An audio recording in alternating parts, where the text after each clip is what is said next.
करण सांगवान जो लड़का मैं बोलने के करण सांगवान बेचारा अनअकैडमी में पढ़ाता था, उसको निकाल दिया सिर्फ इसलिए कि उसने एक बात कही थी कि भैया कि जो पढ़े लिखे नेता है उसको वोट दो। वो इसके ऊपर हिसार का लड़का है अपना, इसलिए मैं बात कर रहा हूँ, उनको निकाल दिया। और सिर्फ बात इतनी कही थी उन्होंने कि भैया पढ़े लिखे तो वोट दो। तो लोग भाई पता नहीं क्यों बीजेपी वाले सोच लिए कि तुम्हारा एक बार यहाँ रखी है, पता नहीं क्यों। हमने तो ट्वीट भी किया था, मैं क्या जी पढ़ा लिखा देख लो, मगर ना तो पढ़ा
मीडिया वर्ग इनके पास है, हमारे पास कुछ है तो आपका आशीर्वाद है और आपका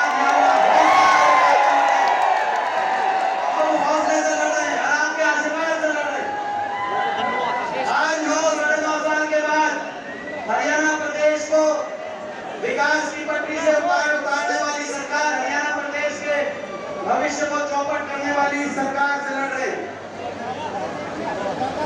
ये वो सरकार है जो 2014 में जब आई थी, देश में विकास दर के मामले में हरियाणा देश में नंबर 1 हुआ करता था।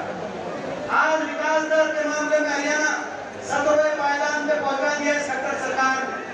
जब ये सरकार आई उस समय केवल विकास दर ही नहीं, विकास से जुड़े हुए बहुत से मापदंडों में, निवेश दर में देश में नंबर 1 पे था। 2012-13 में सबसे ज्यादा निवेश, इन्वेस्टमेंट। आज की रिपोर्ट है आरबीआई की रिपोर्ट इंडियन एक्सप्रेस में, निवेश दर में हरियाणा देश में सबसे पीछे। इनका दुर्भाग्य की बात है। रोजगार सृजन में देश में सबसे आगे था हरियाणा। आज बेरोजगारी में खट्टर सरकार ने हरियाणा को देश में नंबर 1 अगर बनाने का काम किया तो बेरोजगारी में हर घर में एक नौजवान बेरोजगार, बेरोजगारों की फौज खड़ी कर दी। ना निवेश हुआ, ना इन्वेस्टमेंट हुआ, ना निजी क्षेत्र के अंदर रोजगार, ना सरकारी नौकरी। सरकारी नौकरियां तो समाप्त कर दी गई, जो बची वो कच्ची कर दी गई है कौशल निगम के माध्यम से, अग्निपथ के माध्यम से। और उसके बावजूद कोई अगर भर्ती निकली तो या तो SPSC SSC की भर्ती घोटालों की भेंट चढ़ गई, या ले देकर कोई लिस्ट आई तो हरियाणा के नौजवानों से ज्यादा दूसरे प्रदेशों के नौजवानों का नंबर हरियाणा की लिस्टों में आया, जैसे कि हरियाणा के नौजवानों में प्रतिभाएं थी। और आज देश में बेरोजगारी में देश में नंबर 1 मतलब बेरोजगारी होती है तो कहीं नशे की चिंता, आज देश में नशे में हरियाणा को ऊपर पहुंचा दिया इन्होंने। कहीं अपराध की चिंता, कहीं घर बार अपना सब कुछ बेच के विदेशों की तरफ हमारा नौजवान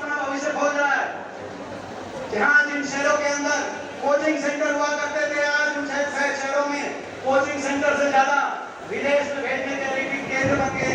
ऐसी स्थिति आज हरियाणा के अंदर, वो हरियाणा जो किसान के हितकारी फैसलों में देश में जिसकी गूंज बजती थी जब कांग्रेस की सरकार थी साहब के नेतृत्व में, चाहे 1600 करोड़ के किसान के बिजली के बिलों के माफी का फैसला हो, चाहे 2200 करोड़ के कोऑपरेटिव का कर्जे का फैसला जो हमारी सरकार में हुआ था, चाहे किसान के कोऑपरेटिव के काले कानूनों को समाप्त करने का फैसला हो, गिरफ्तारी और नीलामी का काले कानून समाप्त किए गए हो, चाहे किसान को उसकी फसल का गन्ने से लेकर पॉपुलर से लेकर धान तक किसान को उसकी फसल के भाव दिलाने की बात हो, नारा चला करता था कि उड़ा तेरे राज में जीरी गई जहाज में। आज वो प्रदेश जो किसान के हितकारी फैसलों में जिसका उदाहरण देश में दिया जाता था, चाहे भूमि अधिग्रहण कानून की बात हो, आज वो प्रदेश किसान अत्याचार का देश में पर्यायवाची बन गया है। अगर किसान आंदोलन में कहीं पुलिस का प्रयोग किया गया बारी बारी, एक प्रदेश में कहीं लाठीचार्ज, कहीं पानी की बौछारों के निशाने पर लिया गया, तो कहीं बैरिकेड लगाए गए, 750 एक साल तक किसान बैठा रहा, 750 किसानों के जान कुर्बान हो गई, 750 घरों के चूल्हे बंद हो गए।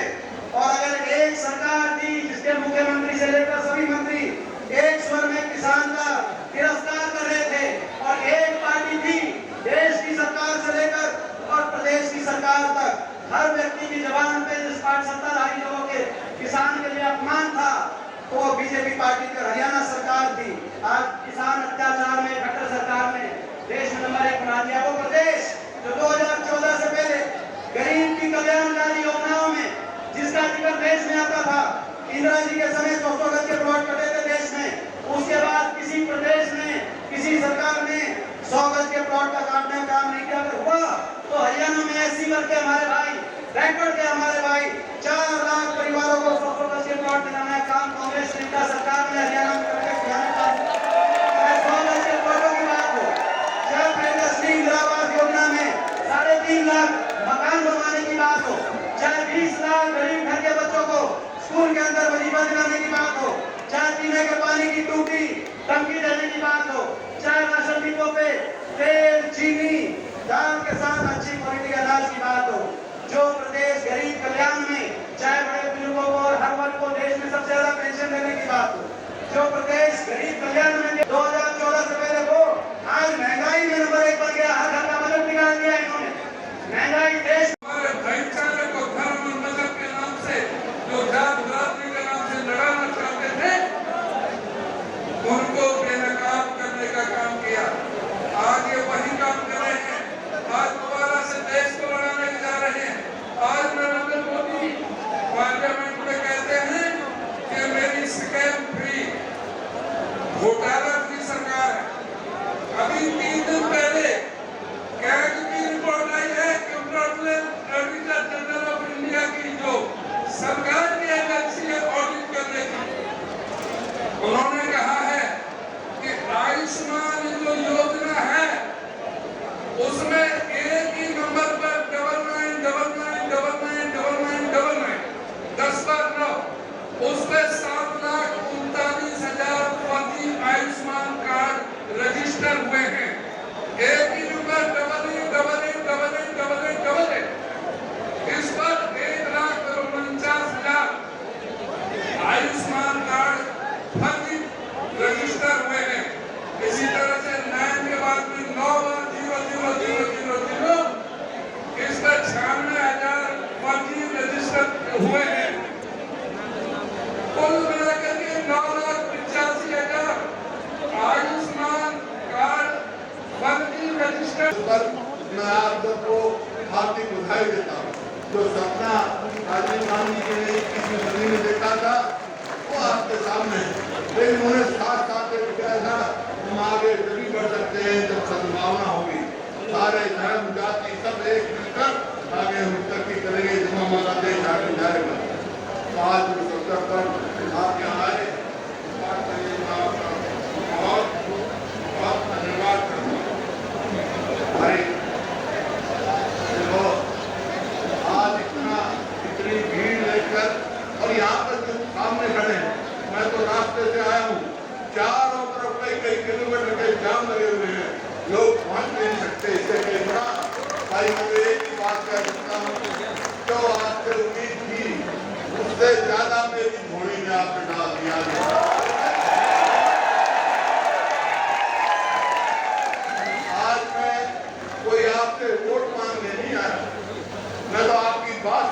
मैं हूँ और कुछ बात कहने आया हूँ। बात मैंने सुनी, सभी वर्गों की सुनी, मेरे दिल में टीस है कि 2014 में जो मेरा हरियाणा प्रति व्यक्ति आय, प्रति व्यक्ति निवेश, नौकरी देने में, कानून व्यवस्था में पूरे देश में नंबर 1 था। आज मेरा देश नंबर 1 हो गया प्रदेश। आज 9 साल में कहाँ पहुंच गए हम। आज हमारा प्रदेश नंबर 1 हो गया। बेरोजगारी में, महंगाई में, अपराध में, भ्रष्टाचार में और सरकार पर, हरियाणा पर कर्जे में।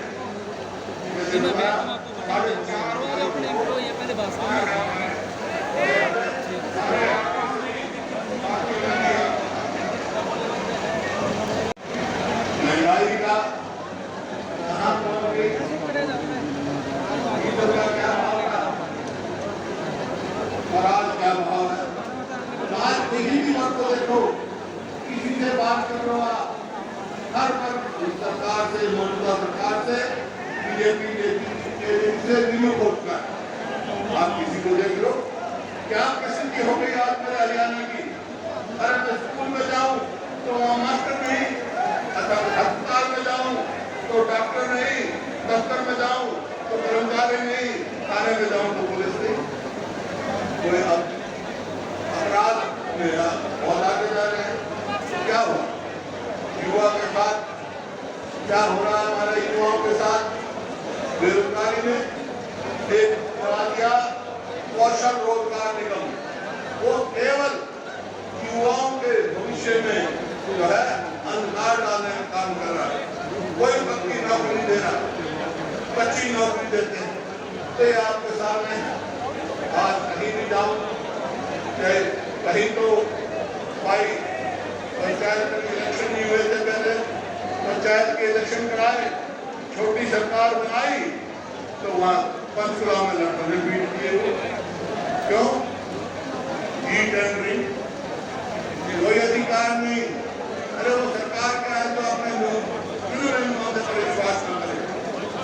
आपने देखा इसी प्रकार से आशा वर्कर बैठी है, कभी कहीं मनरेगा के बैठे, कई किसान मुआवजा की मांग कर रहे हैं, कब बैठे हैं चारों तरफ धरने पे बैठे हैं। कोई एयरपोर्ट के रास्ते के लिए रास्ता ही बंद कर दिया, उस पे बैठे हैं। कोई मुआवजा नहीं मिला, बिजली मांगे। हर तरफ कोई भी एक भी ऐसा काम मैं नहीं कह सकता हूँ जो सरकार ने नहीं किया। आपको याद होगा, हिसार से ले लो, हिसार में बता दी दीपेंद्र सिंह जी ने कि हमारी सरकार के समय में कहां से कहां देख लो आप, रेल और रोड की यहाँ रैली हुई और काम शुरू किया गया कि भाई दिल्ली से सीधी रेल हिसार और सिरसा तक जाएगी, नहर रोहतक नहर मासी रेल जुड़ जाएगी। 9 साल हो गए, अब तक वो पूरी नहीं करके जमीन हमें पैर कर नहीं हुई।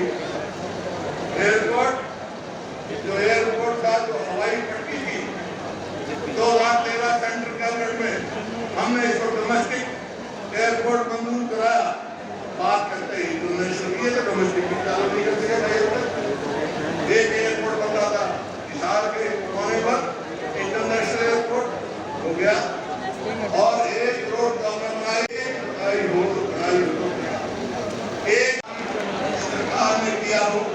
मैं आपसे इजाजत लेने आया हूँ, मैं एक टक्कर इनसे लेना चाहता हूँ आपका साथ।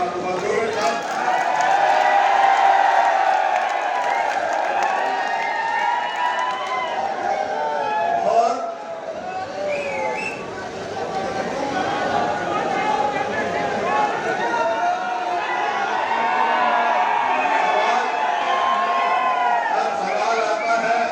सवाल आता है कि आपकी सरकार आ जाएगी तो आप क्या करोगे। एक बात याद होगी आपको कि जब हमारी सरकार थी, मैं एक बात कहा था, मैंने भाई लिख लो, अगर मैं भी खाना भला नहीं कर सका तो कोई भला नहीं कर पाएगा।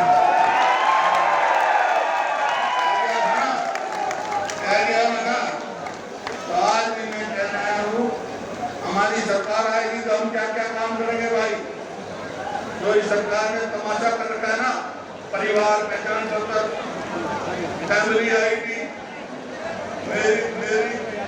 मेरा ब्यौरा, मतलब ऐसे पोर्टल बना के है तो पेंशन कार्ड है, 5 लाख लोगों की पेंशन कार्ड दी, 10 लाख गरीब आदमी का राशन कार्ड काट दिया, ये सब खत्म कर रही है। ये बेकार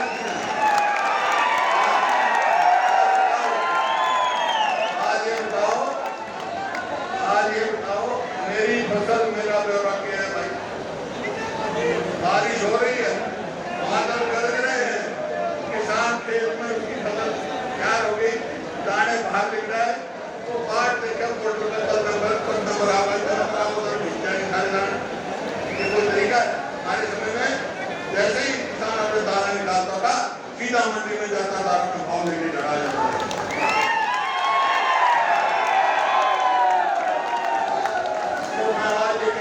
भाई जो हम कहते हैं तो मैं कहूँगा वो हम करेंगे। क्या करेंगे? एक तो भाई के बुजुर्गों को सबसे पहली बात, ये तो 51 में कही थी है, ये तो आपने मेरा पकड़ी की नींद की तरह करके 200 खा देंगे। भाई हमारी सरकार आएगी तो बुजुर्गों की पेंशन 6,000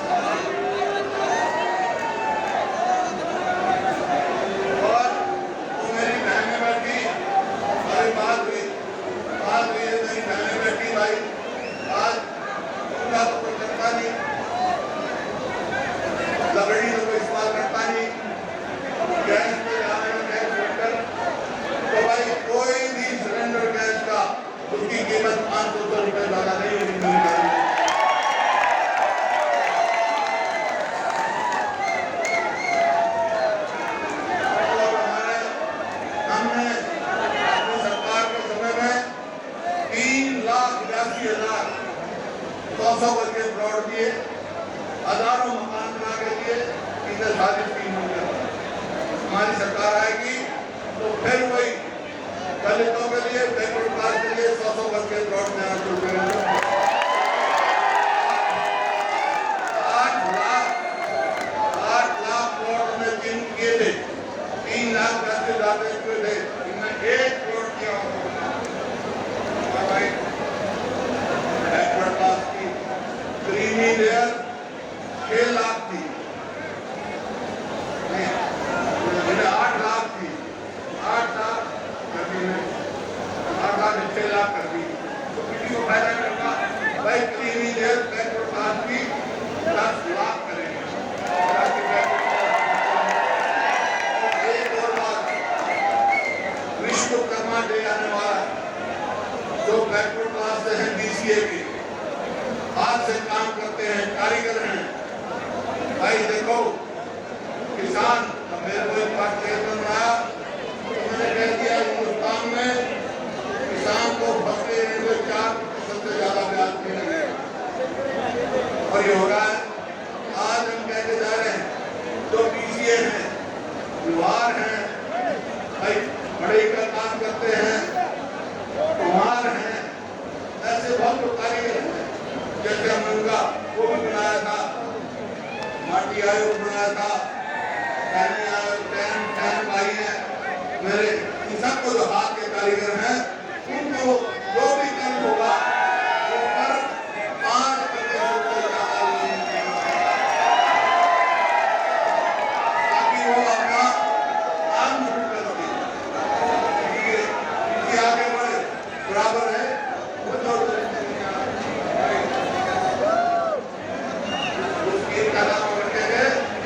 विश्वकर्मा कारीगर योजना, ताकि वो सब लोग हाथ का काम करते हैं, बिक्री करते हैं,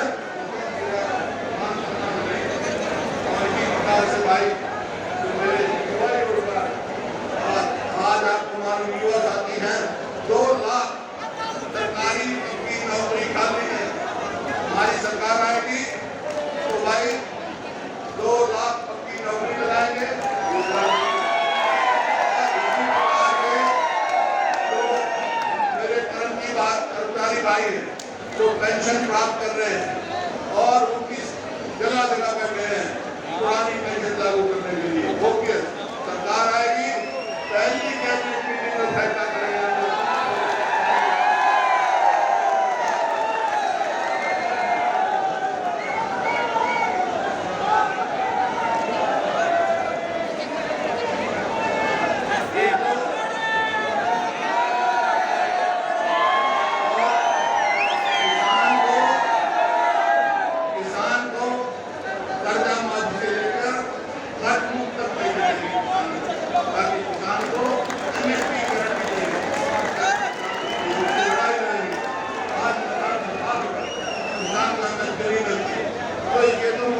लेकिन आपकी हाजिरी देख के आपका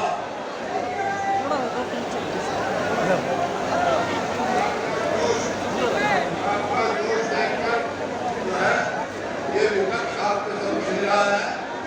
ये है भाई एक बात बोलेगा, गरीब आदमी है जो उसको 300 यूनिट बिजली माफ।